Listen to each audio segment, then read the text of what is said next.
Hi everyone! I'm very happy to be presenting you my work in spite of the APS March meeting being cancelled. So before I begin, I'd like to thank the people with whom I did this work, Frédéric Boquet and David Dean, who are both in France, and Karen Elim, who is in Germany. To start, I'd like to tell a story about something that's very common in your daily life, which is drinking water. Access to drinkable water is a global challenge nowadays. Today, we rely on one basic strategy to make clean water from dirty water or salty water. We basically flow this dirty water through arrays of membranes that are rolled up in shapes a little bit like the one I'm showing on the side.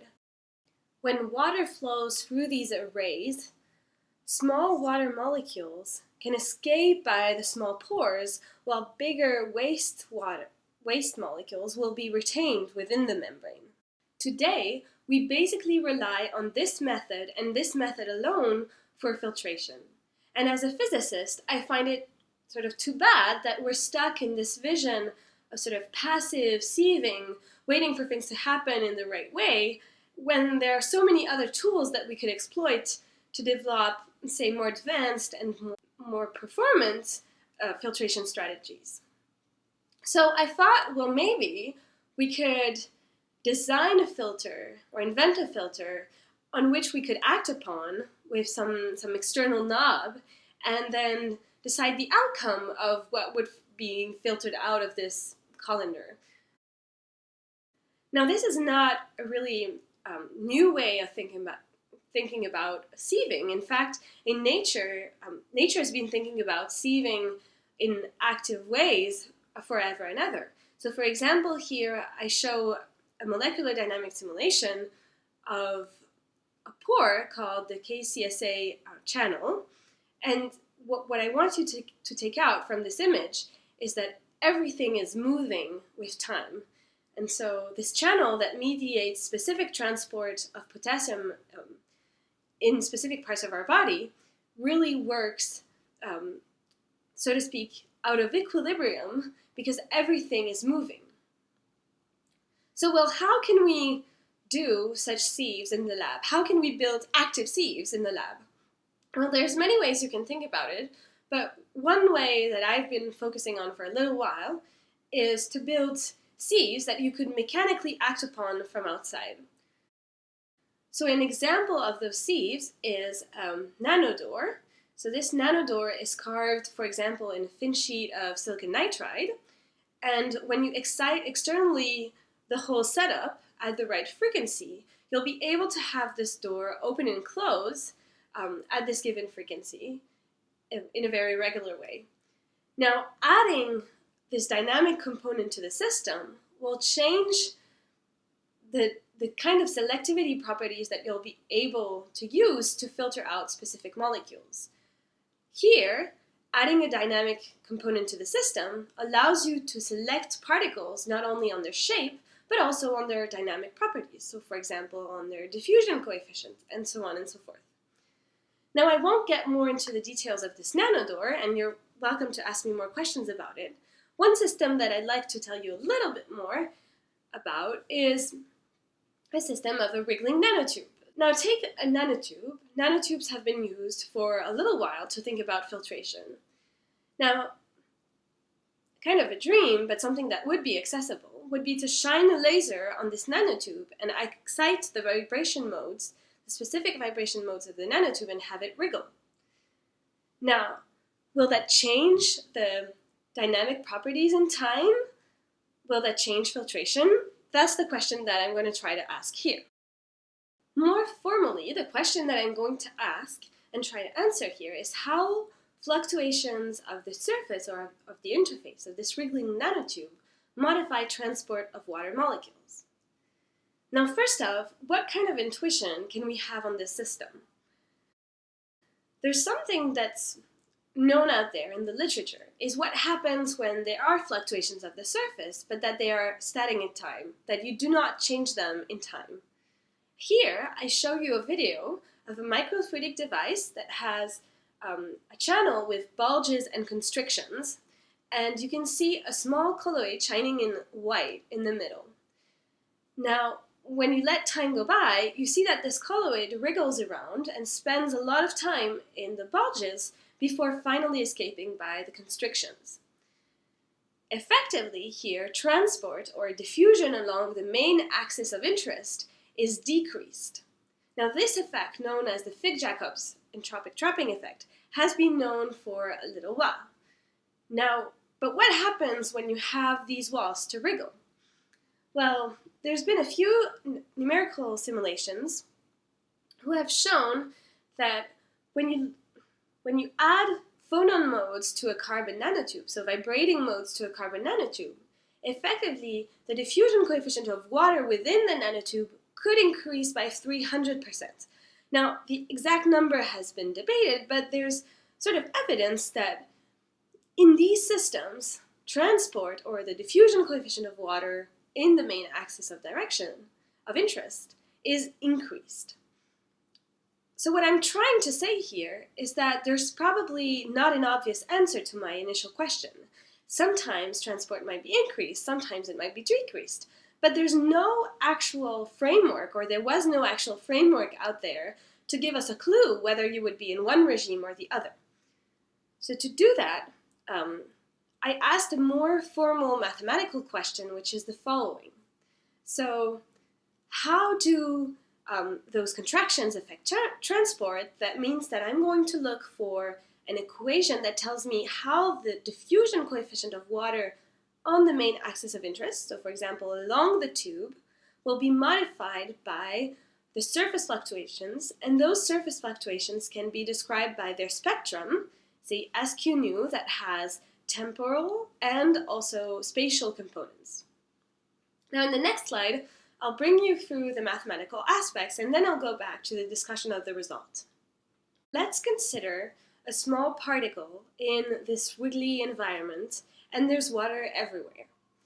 Now for this particle, I can write a typical advection diffusion equation, that's the first equation that I'm writing here, on the probability to find the particle P anywhere in space and time. Now this particle is diffusing around with a bulk diffusion coefficient that I write d naught, and then it is advected by a flow field V. Now what's that flow field? For that flow field, I can write a conservation equation that tells me that when the surface is moving, water under, to conserve mass, is going to move as well. So if I press on this side, I'll get flow of water from this side to the other side, and reciprocally. Now, with only these starting point equations, I make just two classic assumptions: that the typical wavelength of the surface fluctuations is small compared to the height of the confinement, and that also the amplitude of the fluctuations is rather small compared to the confinement. Now, then, performing a number of important mathematical steps that I'm not going to go into the detail of, I'm able to find an effective diffusion coefficient that writes in the following way. The effective diffusion dE is the bulk diffusion d naught times 1 minus an integral over the modes dq d nu, so the spatial and temporal modes of the surface fluctuations SQ nu. Now this formula may look a little bit complicated at first, but it has a number of beautiful limiting regimes. Now first off, I'd like to insist on the fact that this formula is valid no matter what the origin of the surface fluctuations are. Now they can be actively inputted by lasers or other active inputs of energy, or they can just be thermal surface fluctuations. Now in this integral there are two terms. There's an orange term describing spatial components and a green term describing temporal components. Now I'm going to look at two limiting regimes. The first one is a limiting regime where I have no temporal dependence of my surface fluctuations. I have bulges and constrictions. In that case, well, we've seen that the particle spends a lot of time in the bulges before escaping by the constrictions, and we expect transport to be decreased.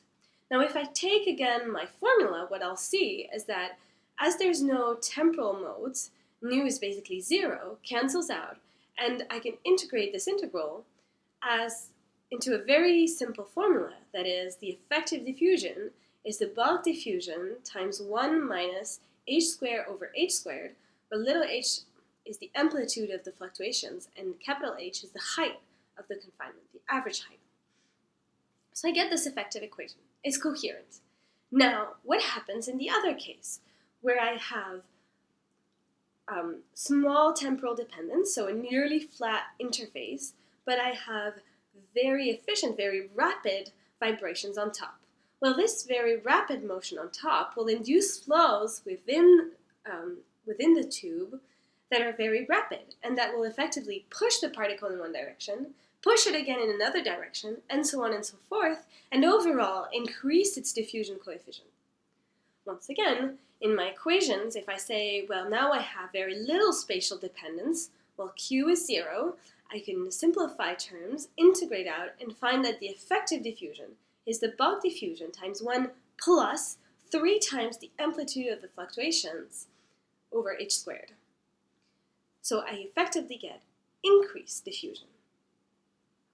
So now that I have, well, this formula is very relevant because it tells you what will be the number that will be the referee for being in one specific regime or the other. The number that comes up to compare these two terms, the orange term and the green term, is actually a Pickley number characterizing the fluctuations. It writes Pickley equal frequency over d naught q squared, where q is the wave number of the fluctuations.